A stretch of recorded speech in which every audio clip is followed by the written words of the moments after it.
With pleasure now. It's time to get my next special guest now. Well, an old friend of the show, one of my first interviewees actually from my old days on the radio. But we are joined by Bailey Tomkinson now on the Dannison syndicated show now. Welcome to the show. It's good to have you on. Hey Danny, thanks for having me. No Great to be back. worries. It's a pleasure. It's been a while since we last chatted too. What have you been up to? What have been your highlights the last year? Yeah, it's been a while.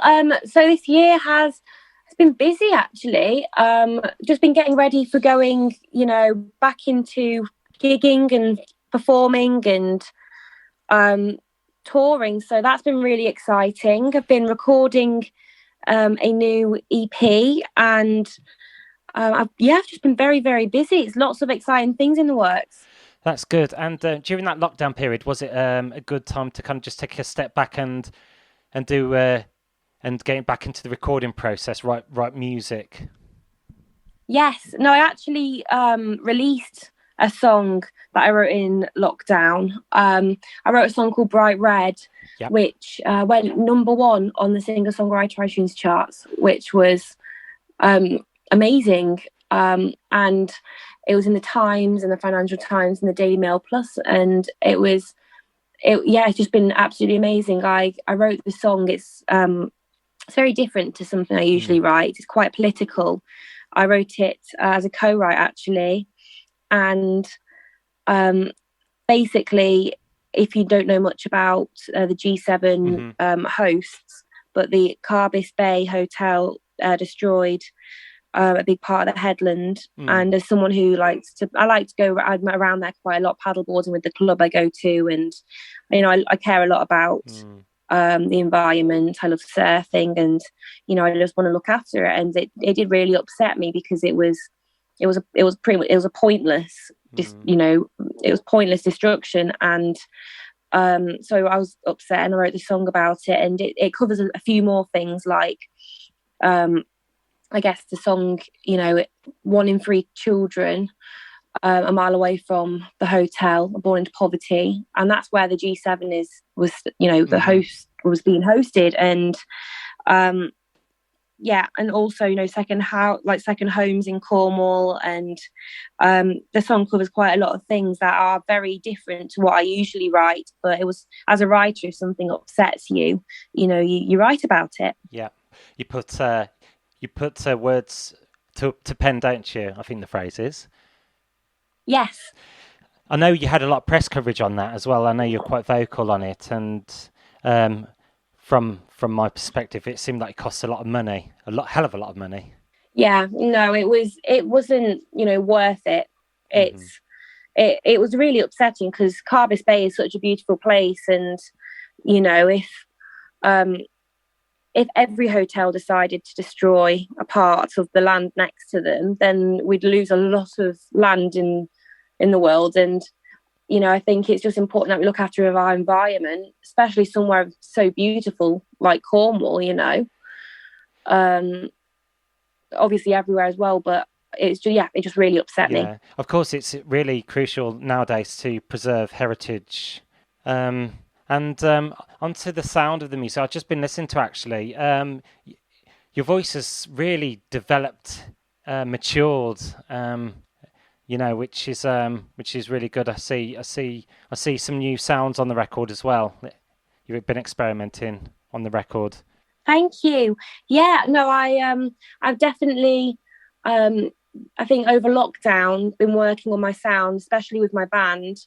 And my new material that I've just recorded does sound quite different, but I'm still influenced by country music, but I wouldn't necessarily say I'm a country artist.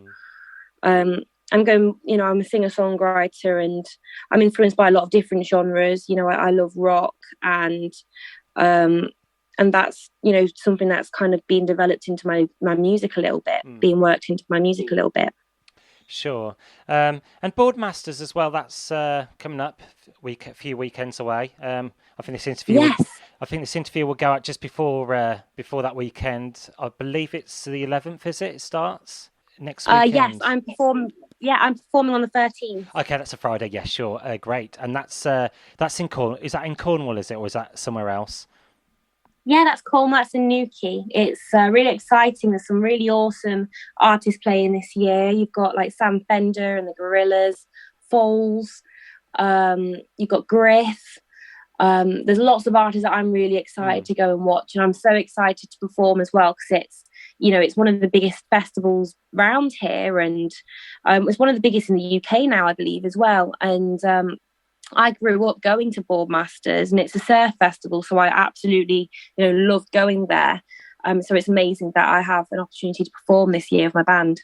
That's cool. I noticed Lucy Spraggan's on the headline as well. Oh yeah. I think she's on. My stage. And what do you think of? That's awesome. Yeah, she's carved her own career path for her. I know she's been on reality TV, but from the back of it, she's kind of done her own thing since. What's your opinion on reality TV shows like the X Factor? Do you think they've come to the end of their line? I'm not too sure, but I've heard that X Factor isn't X Factor being pulled this year? Yeah, that it was suspended for foreseeable future. Okay. Yeah, but, I grew up watching X Factor, which that's quite sad. I think things come and go, and one year it might be the biggest thing on TV. Next year it might be, not have half as many views. I think you can just never really tell because things come in and out of trend. And especially as technology is developing, you just don't know how things are going to be watched in the future. I know a lot of people are on Netflix now a lot, and streaming platforms like Netflix and Hulu and Amazon Prime Video and stuff. So you just never know how reality TV shows are going to go down like that. I know there's a lot of talent now with lockdown as well. People kind of discovering the talents, picking up instruments, which is good. A lot of outlets as well, YouTube as well.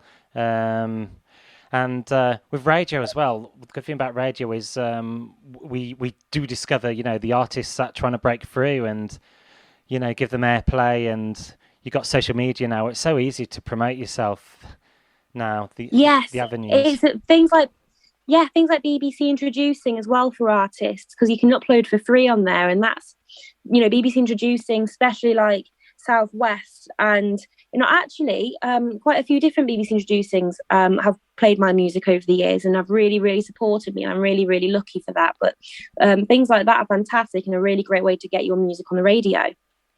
And I noticed you still do trips to London. Yeah, I haven't got one coming up for a little while now, but I was there twice this past month. I had a gig at Pizza Express Live a few weeks ago, and then a week or two before that I was doing some photo shoots. I was actually going to support a band at the Clapham Grand, but that's been postponed. So yeah, I still managed to go up, and I had photo shoots and stuff anyway. Nice. But it was just really good to get out in London again. Yeah. I listened to one of your interviews with another presenter. Actually, I know you've got I know you've got an admiration for New York as well. How many times have you been there? Oh, I do love New York. I've only been once, but I just absolutely loved the place when I went, and just the whole atmosphere and the vibe. But it's somewhere that I'd absolutely, love to go back to as soon as I can. And, one of my biggest dreams, my biggest dream is to have a sold out show in New York. When I was younger, I wanted to be able to, Madison Square Garden. I was like, if I could perform at Madison Square Garden, that would be my dream. I'm sure you'll make it. I love New York. Oh, I hope so. Thank you. Any part of the year which you recommend going, like Christmas time? I know it's a bit cold there, but it's nice, when you see in the films. Oh, I love Elf, so I'd absolutely love to go at Christmas. Yeah. I can imagine it being quite touristy at Christmas. I think because I live in a tourist town, so that's something I'm very mindful of now. Before COVID, we booked onto New York, going in November time, like a city break, flying from Birmingham straight there, and fortunately we had to postpone it because of the I know situations in the world, but. Hopefully you can make it one day. It's just one of them places, just want to tick off your bucket list and say, yeah, I've been there. It's yeah. When I went when I was like 14, and I went for like a week. So I went with my family and we did like a road trip around. So we went from New York to, we drove through Connecticut, Boston, then we flew to Chicago and then Mm. back to New York.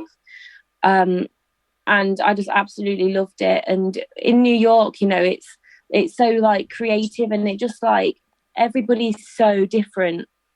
It's just amazing. Like there's so many colors and like personalities and it's just so vibrant, and that's what I really liked about it. Is just everyone you met was so different, and Mm-hmm. like it was, yeah, and it was just like really, really. I had a really good experience from it. I know a few people that might not have had as good an experience as I did, but I genuinely like really, really like I found everyone really, really nice, and I thought it was just, yeah, it was just a very like ambitious place, and that's why I really liked it. Well, I've heard about New York as well. When you get a pizza there, it's a massive slice. It's like their slice of pizza is like Oh it. my god, yes, And massive, massive yeah, pizza. yeah. I noticed you said. I heard you just said you done a gig at Pizza Express. Just wanted to finish the interview on a light-hearted note. What's your favourite pizza if you had to pick one? Oh, my favorite pizza. I like. It sounds really weird, but like pesto pizzas with like sun dried tomatoes on Mm. um and like pepperoni and chicken. To be fair, I like pretty much all pizzas. I even like pineapple on pizza, Yeah. which is very controversial. Yes, that's Um, true. Great. what Well, about you? What's your favorite I like the pizza? meat feast. Everything on top. Yeah. And it's good to see Oh, some lovely. some healthy ones out there as well. The margarita as well. It's a classic, isn't it? The margarita. So we've got your new track now. I'm going to play for you. Would you like to introduce it on the Bright Red? Yes, thank you very much for having me today. This song is called Bright Red. Thanks very much for joining us, Bailey. It's great to talk to you and just find out a bit more about you, as well as off stage as well. What you're kind of all about. So, but yeah, we'll get this on the record on the airplays now. Thanks for joining me. A pleasure. Thanks, Danny.